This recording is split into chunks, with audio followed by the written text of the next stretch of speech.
자, 수단기독 24강의 8번 문제와 9번 문제로 넘어왔어요. 자, 그래서 여기 윗글의 내용과 일치하는 것은 일치하지 않는 것은 일치 불일치형 문제죠. 빠르게 선택지 먼저 압축한 다음에 그 다음에 해당 키워드가 있는 문단을 빠르게 스캔하는 것을 권장합니다. 그래서 몇 문단에 관련이 되는지 좀 봐야 되겠죠. 그래서 광합성의 결과로 포도당이 있죠. 기공이 열리면이죠. 이산화탄소가 손실이 된다. 시작과 끝만 보시면 되죠. 다음 증산작용으로 물관 내부의 내 물기둥에 물기둥에 장력이 발생하는 게 핵심인데 물관부 내 물기둥이라고 되죠. 물기둥에 장력이 발생. 그 다음에 물의 응집력으로 인해 원인이죠. 물관부 내에 물관부를 자꾸 물어주는데 아무튼 물기둥이 끊어지지 않는다 해서 결과는 물기둥이 끊어지지 않는다요. 자, 물관부가 있고요. 그 다음에 여기 식물 내부네요. 그래서 내부에 관련된 거는 요 세 가지. 자, 내부, 무슨 부 이렇게 부이죠. 그래서 물의 응집력 해서 하는데 이 물관부가 이렇게 되어 있고 그 다음에 기공이 열리면 이런 것들이 있어요. 증산작용, 물의 응집력, 광합성이라서 요거 한 문단이 아니겠구나라는 느낌으로 아마 풀게 될 거예요. 네, 아마 한 문단이 아닐 것 같아 라는 느낌이 듭니다. 그런데 다행히도 여기 요 부분 있죠? 요 부분은 사문단으로 보시면 되고 문탄으로 보이네요. 자, 요거 4번과 5번은 관련된 문단이 2문단이에요. 그래서 2문단이라서 아마 요거 왜 그러냐면 여기가 2문단이거든. 여기가 두 번째 문단인데 요 두 번째 문단을 읽으면서 뒤에 4번, 5번을 판단하는 거예요. 그 다음에 저 뒤에 네 번째 문단 가서 판단하기 때문에 만약에 순서대로 읽고 순서대로 풀면 순서대로 이렇게 쫙쫙 결합하지가 않고 뒤바뀌어서 결합이 돼요. 앞에 거는 뒷문단에서 뒤에 4번, 5번 선택지죠. 뒷선택지는 앞문단에서 이렇게 나오는 경우도 있으니까 그래서 문제를 먼저 봐라. 키워드를 찾아가라 라고 하는 거였어요. 자, 일단 두 번째 문단을 보면 4번, 5번을 판단할 수 있겠네요. 그래서 4번, 5번을 좀 판단해 보겠습니다. 증산작용, 물의 응집력. 자, 그런데 증산작용 여기 보이죠? 증산작용이라고 한다라고 돼 있어요. 수분 농도, 물이 잎의 표피에 있는 기공을 통하여 대기 중으로 확산한다라는 내용이죠. 그래서 증산작용 여기 있어서 여기 바로 확인 들어갈게요. 그 다음 기공을 통해 물이 빠져나가면 물의 통로가 되는 물관부 두 군데 있죠. 물관부에서 여기 이렇게 와야 돼요. 판단하러. 장력이 생기며 그죠? 그죠? 그 장력이 생기며 맞고요. 지금 틀린 거 골라야 되죠. 물관부의 물기둥이 위로 끌려 올라가게 된다. 이때 물기둥이 끊어지지 않고 이거? 그죠? 확인해야 되죠. 관련 문단 있죠. 4번, 5번 문단은 더 이상 여기 읽을 필요가 없죠. 그죠? 네, 그 다음에 네 번째 문단으로 한번 가볼게요. 네 번째 문단으로 가서 문제가 좀 유지가 됐으면 좋겠는데, 그죠? 네 번째 문단은 여기가 2문단, 그 다음에 요 기억이 있는 게 3문단, 여기가 이제 4문단이 되는 거죠. 여기 끝까지 마지막 4문단으로 좀 보겠습니다. 그래서 요거는 문제가 옆에 보이지가 않기 때문에 바로 1번, 2번, 3번의 키워드 기공 개폐죠. 여기다 좀 써놓을까요? 네, 8번에 1번 선택지는 기공 개폐, 그래서 핵심 키워드 밑줄 치라고 얘기했던 거죠. 기공의 개폐는 빛의 영향을 받는다라고 하는 것 체크해놓고 이제 연결할 거예요. 저 네 번째 문단하고. 다음 두 번째, 광합성의 결과로 포도당이 만들어진다. 그 다음에 세 번째, 거기 증산작용으로 물기둥인데 증산작용으로 증산작용으로 물기둥의 아니죠. 기공이 열리면죠. 4번 선택지를 봤네요. 증산작용은 이미 판단했고, 어쩌지. 자, 기공이 열리면 어떻게 된다고? 이산화탄소가, CO2가 손실이 된다라고 하는 내용이네요. 한번 보겠습니다. 여기죠. 기공의 개폐는 여기 나와 있네요. 여기죠. 기공의 개폐는 이 표면에 있는 한 쌍의 공변세포에 이루어진다. 빛의 작용으로 부분이죠. 네, 빛의 작용으로 하는 부분인가요? 네, 공변세포의 어쩌저쩌고 해서 네, 기공의 개폐인데 여기 3번에 보이네. 3번에 보이는데 어쨌든 계속해서 보겠습니다. 그래서 기공의 개폐는 네, 빛의 작용으로 공변세포 내부의 이온 농도가 높아지면 수분 포텐셜이 낮아지고 공변세포로 들어와 기공이 열린다. 라는데 네, 빛의 작용인가요? 여기 있네요. 빛의 작용.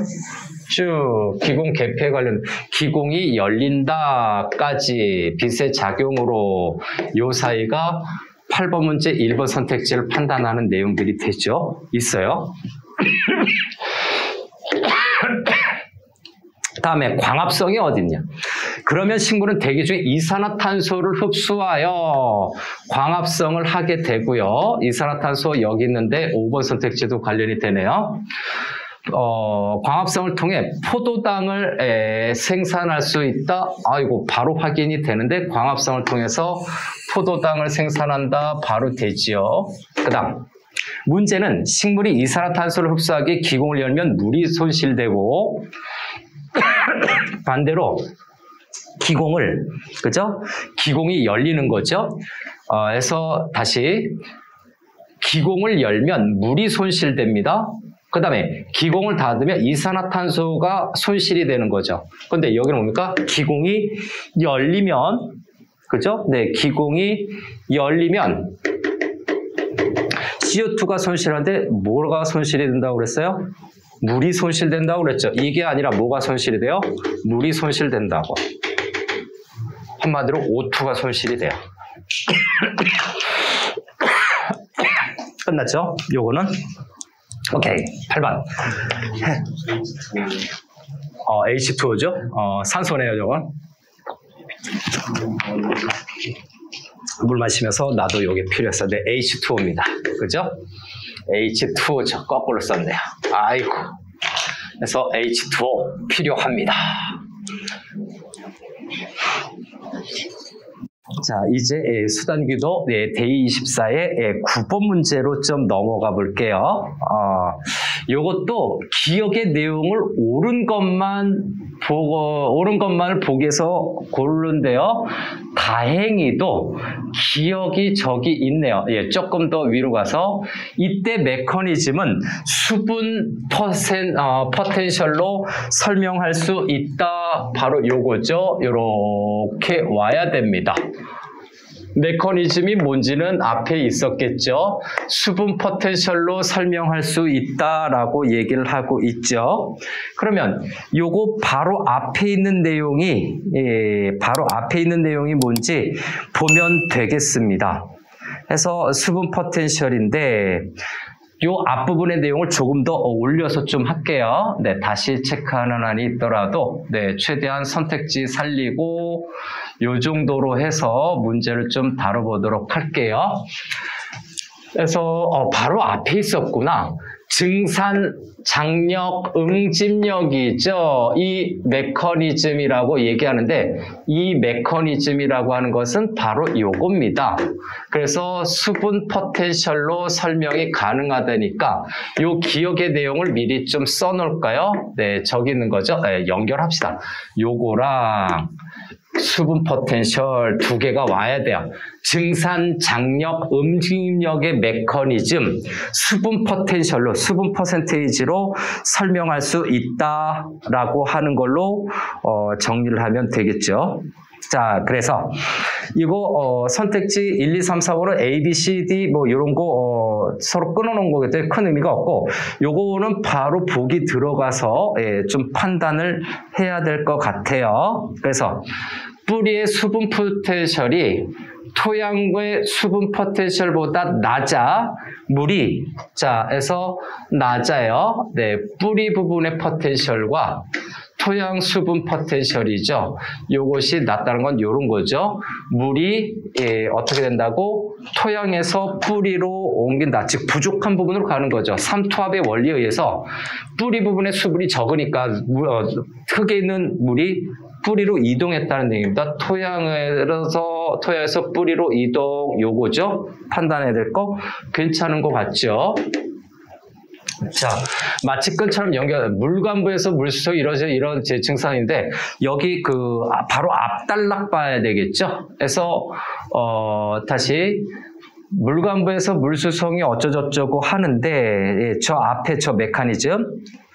자, 그런데 여기에서 맨 마지막 줄이죠. 여기.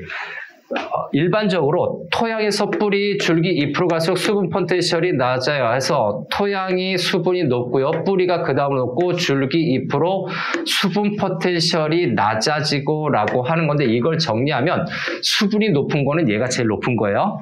그래서 요거 보니까 A 판단 되는 거죠. 그래서 요거 9-A라고 써놓을게요. 9-A를 판단할 수 있는 거기 때문에 A 무조건 있어야 되죠. 이럴 때 하나의 작업을 더 해두면 우리가 정답 고를 때 좀 편하다.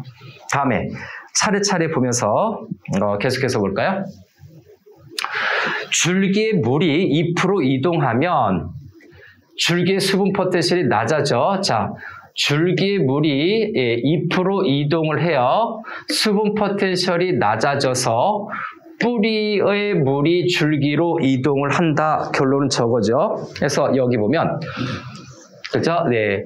토양에서 뿌리, 줄기, 잎으로 해서 수분 포텐셜이 낮아져서 그에 따라 물은 뿌리에서 그죠? 이렇게 가서 뿌리에서 줄기를 거쳐 잎에 도달을 하는 요 내용이죠. 뿌리의 물이 줄기로 이동한다 하는 요 부분이죠. 요 결론이 또 맞네요. B 들어간 거 골라봐야 되겠죠. 그러면 이제 예선전 걸쳐서 올라온 거 2개 남았네요.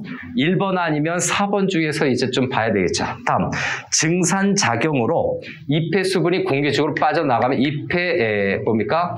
수분이 빠져나가면 잎의 수분 포텐셜이 당연히 낮아지겠지. 그래서 줄기의 물이 잎으로 이동하겠죠. 항상 수분이 부족한 쪽으로 물은 이동을 해요. 그죠? 그래서 여기 볼까요? 네, 수분 포텐셜, 토양의 수분 포텐셜은 요건데 토양과 잎과 뿌리 이런 거 수분 포텐셜을 설명하고 나서 수분 포텐셜이 낮아지고라고 하는 거죠. 네, 여기도 있고 그다음 조금 더 앞으로 볼까요? 네, 여길 보고 짐작하기가 좀 부족하면 조금 더 앞으로 봐서 한 문단 앞으로 좀 보겠습니다. 네, 한 문단 앞으로 내용이 있는지 한번 보겠습니다. 그래서 조금 더 앞으로 보는데 자, 요거는 다시 한번 이 메커니즘이라고 했었던 요거죠. 예, 수분 포텐셜로 설명할 수 있다. 세 번째 문단이죠. 그래서 요거 3문단 그죠? 네, 요것도 3문단 내용을 보고서 했는데 여기에서 반드시 여기에만 있는 것이 아니까 저 앞에 증산장력, 응집력이라고 되어 있죠? 여기를 좀 한번 보아두고 싶습니다. 그래서 어디를 보느냐?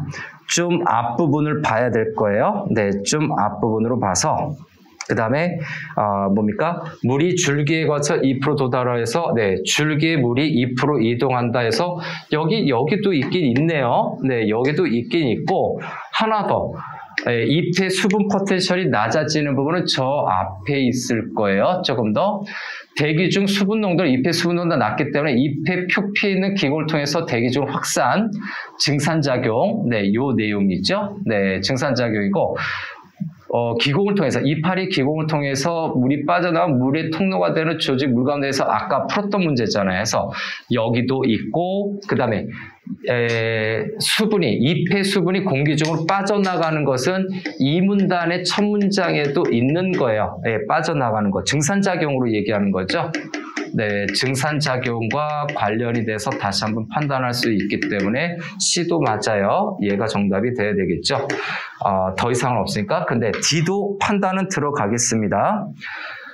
광합성이 일어나는 동안에는 부분이죠. 네, 광합성이 일어나는 동안에는 잎의 수분 포텐셜이 대기의 수분 포텐셜보다 낮아진다 해서 광합성이 있는 부분을 따져야 되는 거니까 여기일 거예요. 광합성이 있었던 건. 네, 그래서 광합성인데 여기서 보니까 자, 잎의 수분 포텐셜과 그 다음에 대기의 수분 포텐셜 이 두 가지를 비교해야 되는데 조건은 광합성입니다. 그래서 광합성이라고 할 때 어떻게 됩니까? 잎의 수분 포텐셜이 높고 대기의 수분 포텐셜이 그죠? 낮아야 되는 거죠. 그러면 여기 보면 잎의 수분 포텐셜이 대기의 수분 포텐셜보다 낮아진다가 아니라 높다라고 봐야 될 거예요. 높다. 이 표현대로 보자면 잎의 수분 포텐셜이 높으니까 낮은 대기로 빠져나가는 거지. 항상 수분이라고 하는 건 많은 데에서 부족한 데로 이동하는 거죠. 그리고 여기 한번 보면 광합성을 통해 포도당을 생산할 수 있다라고 하는데 자, 기공을 열면서 물소지 이산화탄소를 포기해야 하는데 물과 포도당이 모두 필요한 식물은 제초를 조절하는 시스템을 갖고 있다라고 얘기를 해서 자 여기 다시 아이고 너무 올라갔나? 그래서 광합성이 일어나는 동안은 잎의 수분 포텐셜 자 요거는 사문단에서 읽고서 판단을 해야 되죠. 잎의 수분 포텐셜이 대기의 수분 포텐셜보다 높아요. 그래서 증산작용 하게 되죠. 광합성할 때. 그래서 얘는 안 됩니다. 얘 들어간 건 싹 다 지워줘야 돼요. 그죠? 네, 얘는 부족해서 해서 이런 것들이 좀 애매하죠. 다 맞는 것 같은데 얘도 맞고 얘도 맞는데 정확하게 모든 걸 다 고른 걸 정답으로 잡으면 되겠습니다. 자, 일단 요 마무리하겠습니다.